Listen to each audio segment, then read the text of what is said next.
All right. So welcome everyone who joined in. If you don't know me, I am attorney Renee Bauer, and I am a divorce attorney and podcast host from the Happy Even After podcast. And I am here today with Dr. Leah Leese, who you look fabulous, by the way. Oh my. I was thinking that about you. I was looking at all your Instagram posts every day, all the time. I'm like, how does she always look so good? Very impressed. Oh, well, thank you. But Photoshop is a wonderful thing. Oh. in the ring light.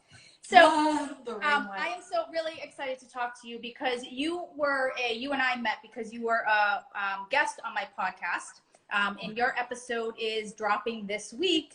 Nice. But you have some really exciting news. You have a book coming out, and whoever is joining in, just say hello, wave, send a little heart, do something like that, so we know you're here. In the UK, thank you. Awesome. And so you have a book coming out called No Shame, and I love this topic so much. So that is the book, and it is so pretty, and it is so good. I got a chance to read it this week, and I love it, and I have so many questions. So first of all, let's get thank to you it. for being here, and thank you for having a drink with me. Cheers. Cheers. To no shame. Let's host it to living without shame. There we go. Thank you. All right, I'm going to try to situate my camera so I don't have to hold it the whole time because that would really stink. All right, let's see if I can do this. I was all set up like 10 minutes ago, and then, all right, there we go. We're good. Back in business. And then I was sideways. So your book is a sex education book, essentially, and it's really how to help talk to your kids or how to talk to your kids about sex. So you're also known as the shameless psychiatrist. Mm-hmm. And so can you just tell me where that name came from and why this topic for the book? Yeah, the name came from me trying to think of something smart to call myself, because Dr. D. Franchisi Leese is very, very long and very boring. And I was following this angry therapist, and he's really fun Instagram account. I'm like, I should come up with a catchy name like that. And so I thought, well, what am I about? And my friend said, well, you're shameless, both because you talk about sex with shamelessness, but also because you promote not living with shame. And I was like, genius. And then, my friends were like, no, everyone's going to think of that dumb TV show, Shameless. And I'm like, nobody's going to think about that. They'll have that one moment and then they'll leap. Or they're going to think that you're shameless, you have no respect for people. I'm like, no, but I think the play on words is kind of fun. And it gives people that moment to be like, ooh, is she shameless? So, that's why we have so many people joining in right now, because everyone's like, ooh, shameless. I want to know what she has to say. Yeah. Yeah, I saw Mimosas with Moms. Hi. She's so great. I love her media outreach, and her children are so beautiful. I'm so glad you guys are coming on. So what else can we talk about? Let's all right. So I have a question. We're going to talk about a few things, and I want to talk about sex. I want to talk about dating after divorce, but I want to talk about something that most parents have a really hard time having a conversation with their kid about. So how do you talk to your kids about sex, and what's the right age to do so? The answer is as soon as they can talk. The reality is that sex talks need to be ongoing. So 2, 3, 4, you start introducing hygiene, biology. You start talking about pleasure. Does this feel good? Do you like when I brush your hair? And you also start introducing concepts of it's my body, and you can, I can decide who touches me. So conversations about nobody's allowed to touch your privates between here and here. And you can explain what that is with proper terminology, like the, vulva and the, nipples, and without your permission, unless it's the doctor or me. And, you really start talking about, in tag, if you don't want people to touch you harder, how do you want to be touched? And that really translates to actual sex education. You're not actually saying, oh, this is because later on, when you're a teenager, you're going to feel more empowered over your body to decide who touches you and who doesn't. But it sets the stage. Does that make sense? So you're saying, oh, I'm empowered. Like, you know, only people can touch me who I want to touch me. That's like such a great lesson from early on. You said something that struck out to me. And as a parent of a teen, and I know most parents who have teens, their conversation about sex is don't get pregnant, don't get a girl pregnant. And you just said pleasure. Like, are we supposed to talk to our kids about pleasure? And how do we do that? Yes. Oh my goodness. Of course. Pleasure is the most important part of sex. Don't forget. I mean, yeah, there are dangers and we should talk about them, but that is nothing compared to pleasure. If it wasn't pleasurable, why would we do it with the risks of everything else involved, like STIs and, you know, we wouldn't do it. And we do it because it's pleasurable. And that is, you know, the reality. So why are we like selling them some like, it's so risky, it's so dangerous. Oh, beware. Because A, they're going to figure out how pleasurable it is as soon as they can learn to masturbate. And B, you know. That's when the wad of tissues end up under their bed. Yes, exactly. You know, and like, why would we like, you know, just fear monger them? So, you know, it creates shame. And so, but pleasure is like more simple than you think. It starts with like, as I said, brushing their hair. Do you like, when I touch you like this, do you like a back massage? Like, you know, it sets up the stage for like, it feels good to be touched. It feels good to allow someone to touch me when I want it. And then you can go into like sexual pleasure and like how, you know, your partner should prioritize your pleasure above their own. If it doesn't feel good, something is wrong. Like, sex should feel good. And if you're doing it and it doesn't, you're doing it for the wrong reasons, or it's not right, and you have to think about why. Right. And what about setting boundaries and teaching them about that in both boys and girls, and how to set boundaries and how to use their voice and express that? Yeah, I mean, that's so great. Like the concepts of setting boundaries from a young age, like, you know, how do you like to, you know, if a boy or a girl like spanks another boy or a girl, it's like you parent and you immediately have to get in there and be like, that is, you know, do not touch someone like that. They did not give you permission. And actually, with my children, or other children, like, and I model this to parents all the time, but if a little girl, little boy comes to my office, or I meet, you know, of a friend, I'll say, you know, if I don't know them, I'll say, can I give you a handshake? And I'll see what they say, and I'll say, what about a fist bump? And if they say no, I'm like, okay, you know, no touches. You say no touch, no touch. And I model that. And I think that you can model that too. Like, can I give you a hug? You know, do you want a hug? Can I give you a hug? And if they say no, don't, like, I don't like, there was an article in the New York Times recently about forced tickling and how, like, in our culture, we like tickle kids without their permission. It's just not right. Like, you could say, can I tickle you? Can we play the tickle game? And if they're into it and they want to be tickled, great. But like, don't force them, because it's such a wrong message for girls too. Like, they have to take what's given to them rather than having command over their body.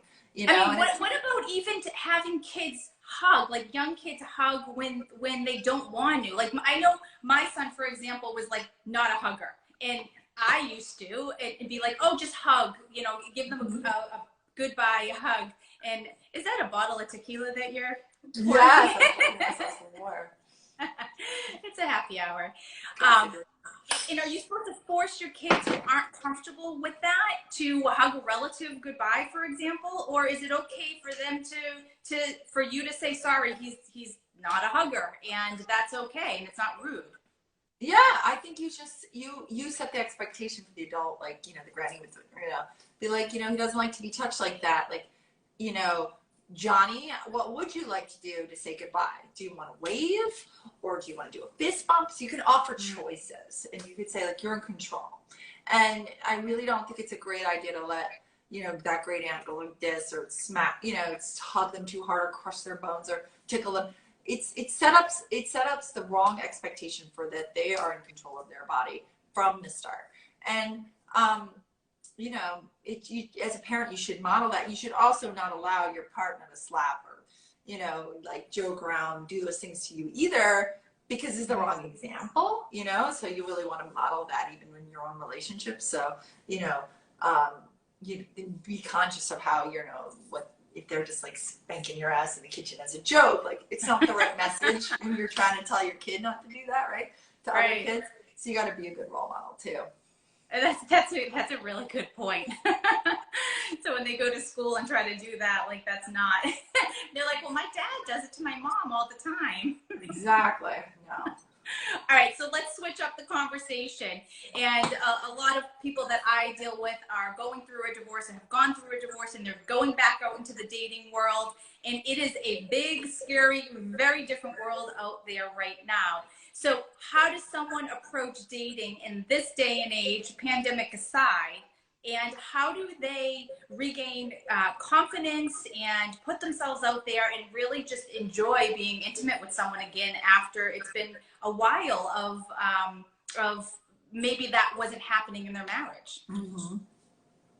Oh my gosh. It's probably quite terrifying to like open that door again after you may have had so much problems in your marriage. You kind of shut the door down. I would say that it's like baby steps. Like you don't need to like, eat the whole enchilada. One advice I give a lot of my millennials and older patients for me, is that the first part of dating should be fun. And if all you're doing is stressing over being rejected, there's no fun in that. And, it's about managing your expectations. Like, if you really like the person and it doesn't work out, you're no worse off than you were before, right? Before you met them. So, if you're just going to spend the entire first 3 months of your relationships worrying whether or not the person's going to call you then or if you said the right things, there's no pleasure or fun in that. So you got to put those thoughts aside and just say to yourself, I'm going to like be in this to have fun and to experience pleasure. And if it doesn't work out or they betray my trust or whatever, like I've learned that this person is not for me, and that sucks and it's painful, and I'm going to maybe watch a sad movie and cry or call my friends and share Casa Dragones, but I am not going to let it ruin the time we had together. And then, everyone's like, oh, trust issues. I was cheated on. I was I have such trust issues. And I want to be like, you're going to let that be your story? Like some guy cheating on you or girl cheating on you, and that's now your story? That's your stigmata, your scarlet letter. I mean, you're a great person. Like, that's not your story. Your story is like, it didn't work out. I'm open to the next opportunity. That's your story. So what narrative are you going to feed yourself? Like, how are you going to nourish yourself with that? Like, oh, he cheated on me and now I have trust issues story? Or is it going to be like, oh, that was not for me. I'm, just not the right person. And, I'm so glad I got out of it. I always say to people, patients like this, a guy cheats on you and breaks up with you and you're devastated. Like you think the world is going to end. You're so heartbroken. Well, it's all about perception. If the next day you learn that guy was like an axe murderer with a criminal record, you'd be like, phew, got off easy. Mm-hmm. So my point is, it's all about perspective. It doesn't matter what happened. It's about how you interpret it. So in your book, you talk about owning your sex story. What is that? You ask awesome questions. Owning your sex story is like, it's a combination of like, what is your sexual history, right?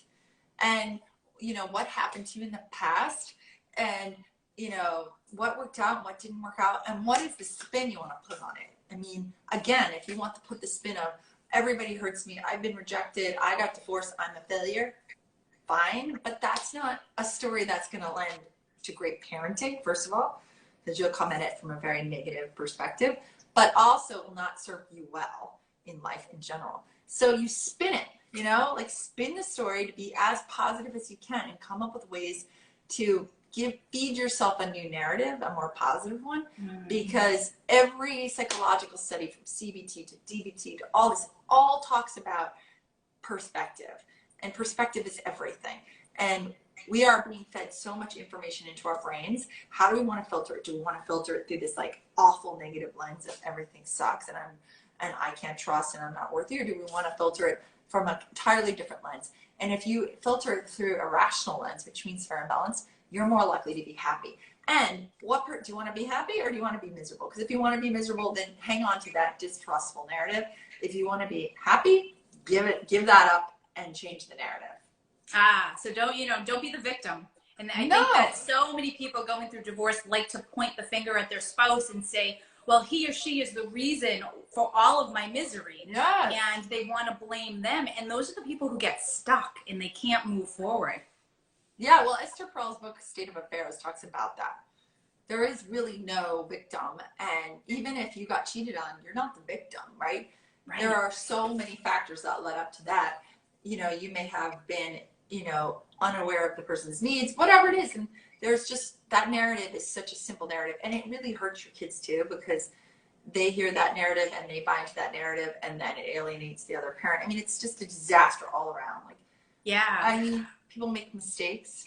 You couldn't live with the mistake, which is why you got divorced. You couldn't work through that. So someone dropped a comment in the box. Yes, we will save this recording so you can watch it again, and it will be on both of our feeds. Awesome. As soon as we're done. So this idea of toxic positivity is out there, and it's like constantly pointing the finger at someone else, saying you're gonna like pull yourself up without really addressing kind of like your own shit in all of this. And I think that's so important, to own what you brought to the breakdown of the relationship or the marriage, so that you don't repeat history time and time again. Because I love that toxic positivity. That's a new one for me. Whoever wrote that in. It wasn't me. I never heard it. I love it. Come up with it. Which is why I always say not positive, but rational. So that means like, it's not like this like hunky-dory, like everything's great, like I don't have any problems. That's passive aggressive, you know. That's passive aggressive, as you know what that is, right? Right, yeah. Oh yeah. That's just the opposite end. It's just being passive aggressive. I'm really good at that. Yeah, exactly. I ain't got no problems. These are your problems. Like, I'm gonna ignore you. Right. You get really enraged. You know, and then I'll be like, see, I knew you were an angry person. That's passive, but that's not good either. You know, I think it's more like rational, which means fair and balanced. Like, we all have a role to play why things didn't work out. It's no blame game.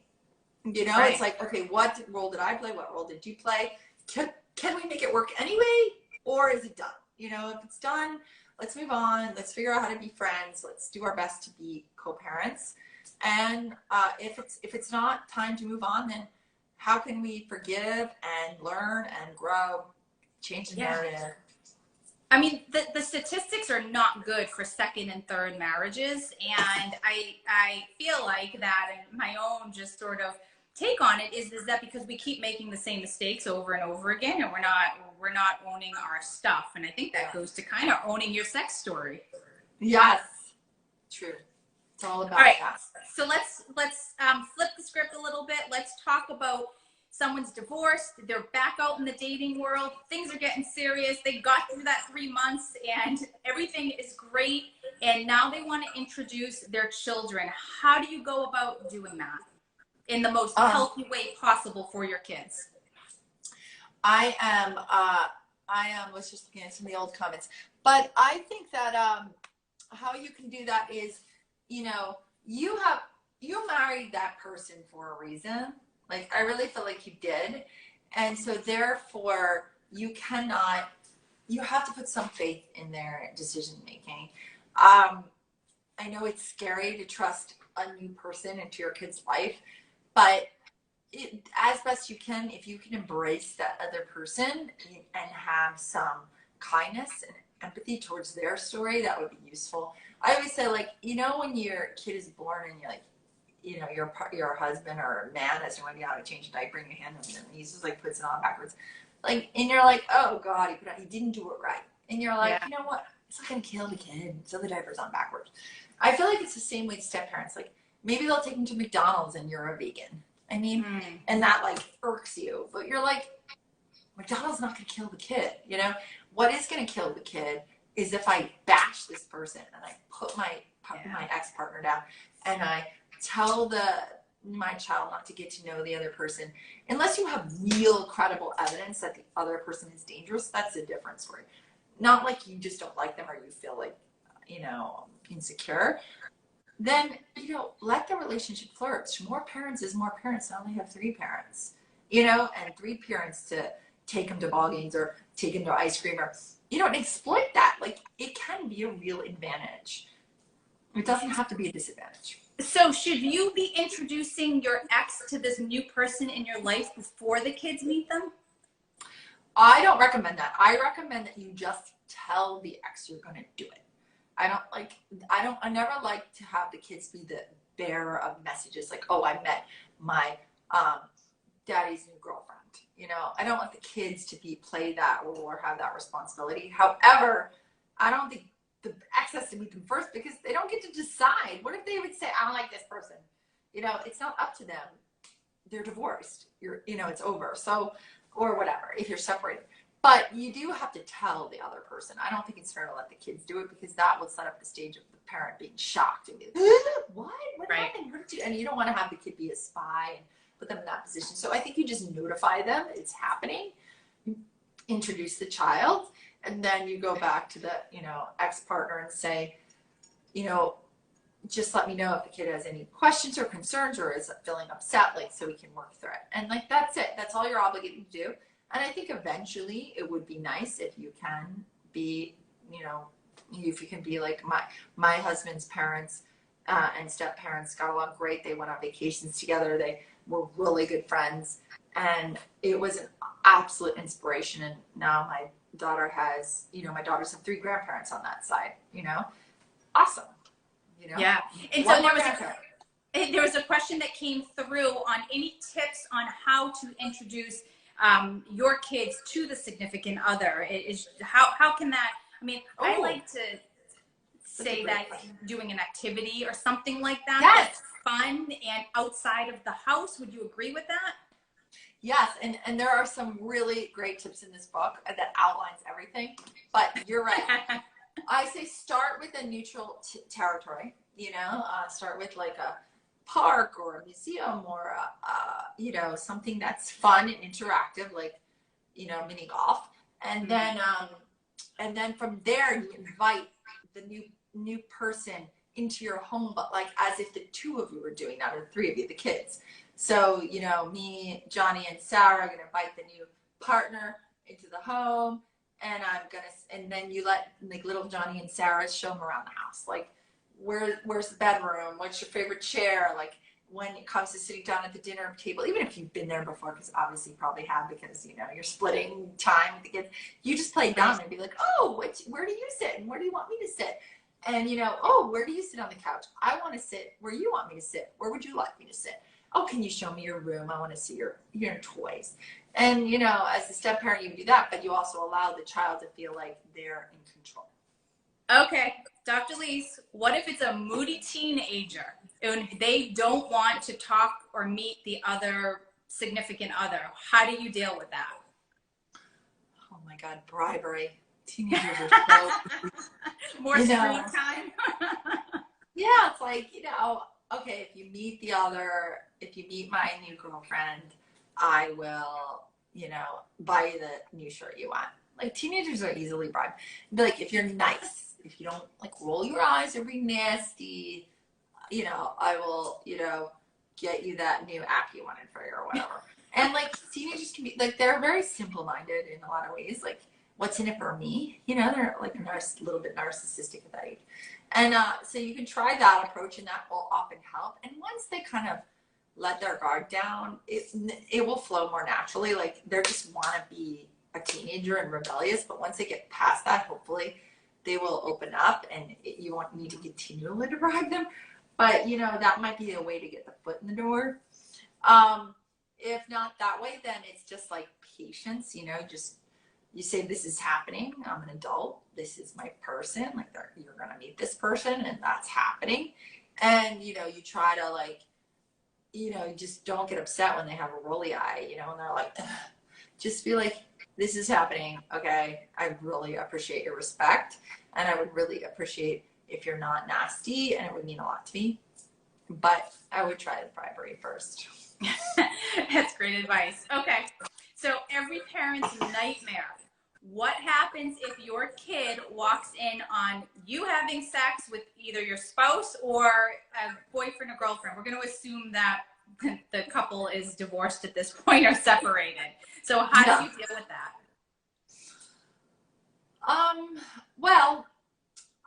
That is great, because I think, obviously you should set, boundaries and lock your door and all, but it still happens, right? And none of us you know, we all kind of remember it from when we were kids, like I do. Right, every kid.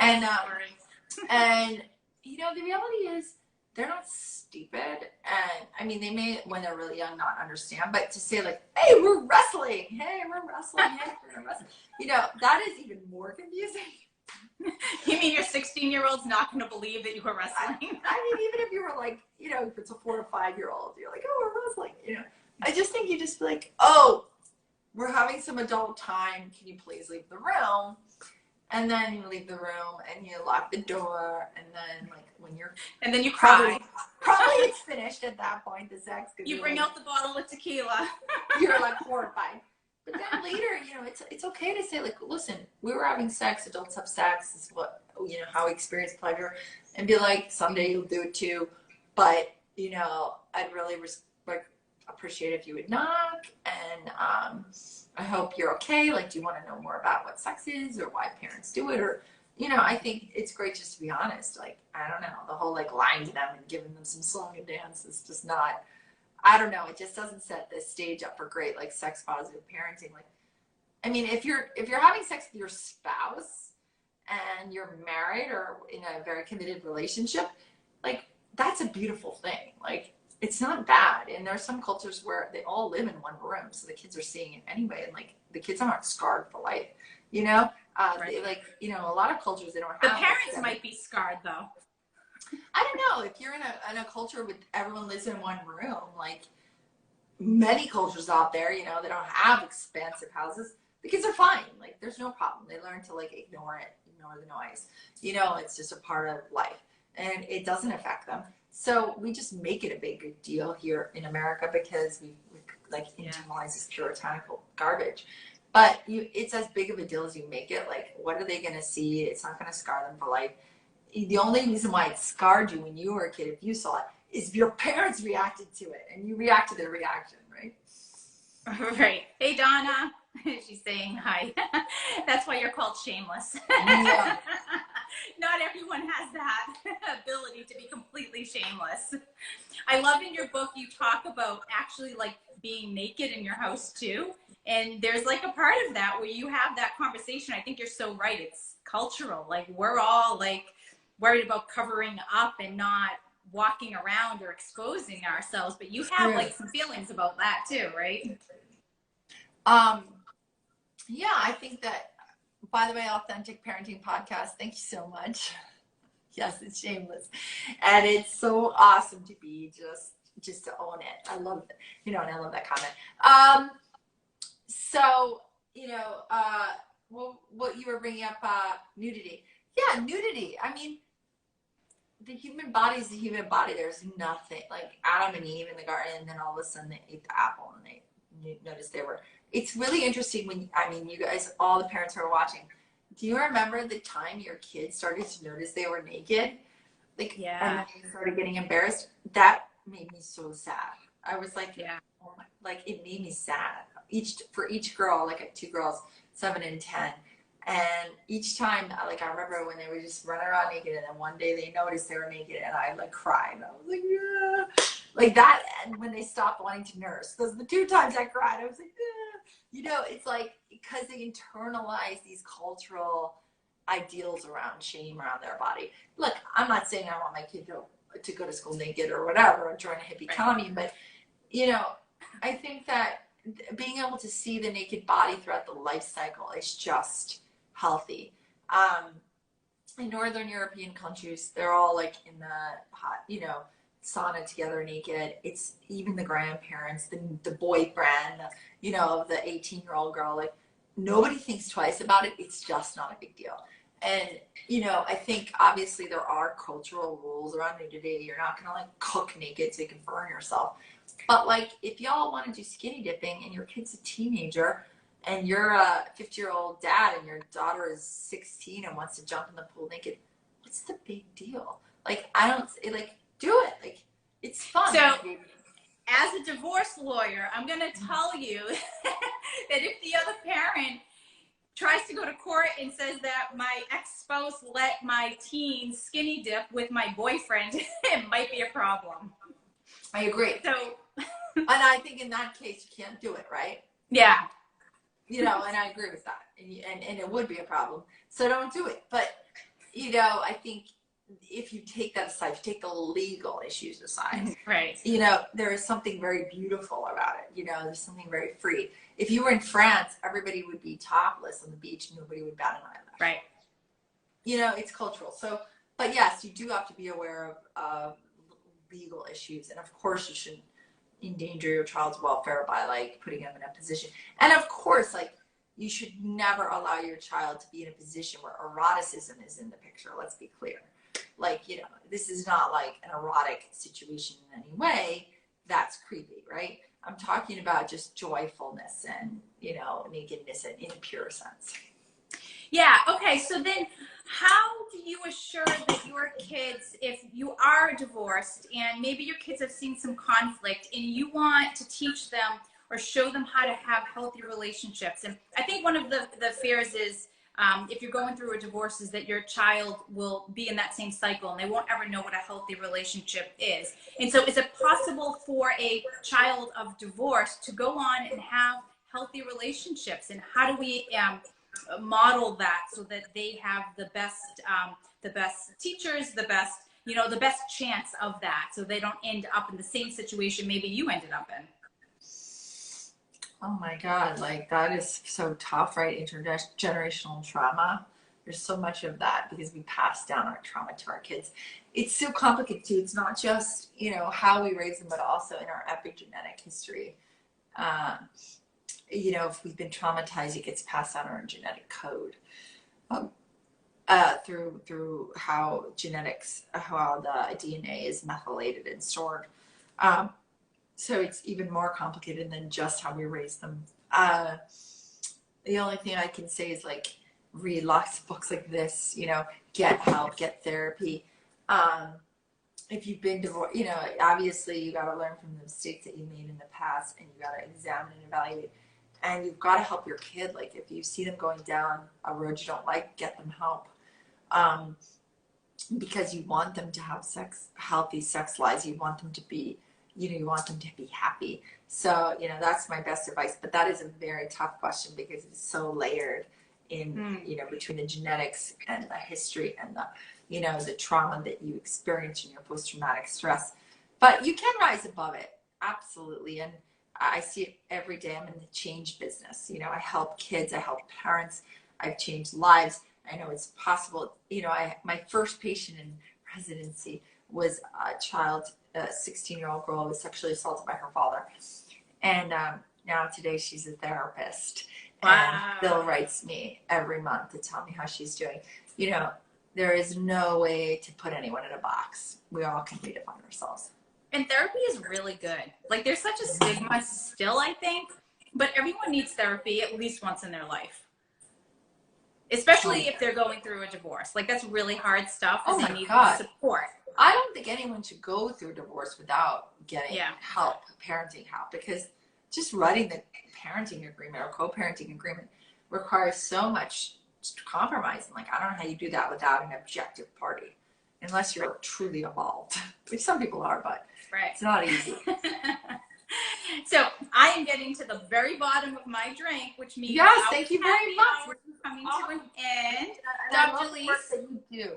I'm so happy that you're out there with, you know, helping families get through their separation. I'm so grateful for you. Oh, thank you. Well, I'm grateful for your book because I loved it and I read it in a day.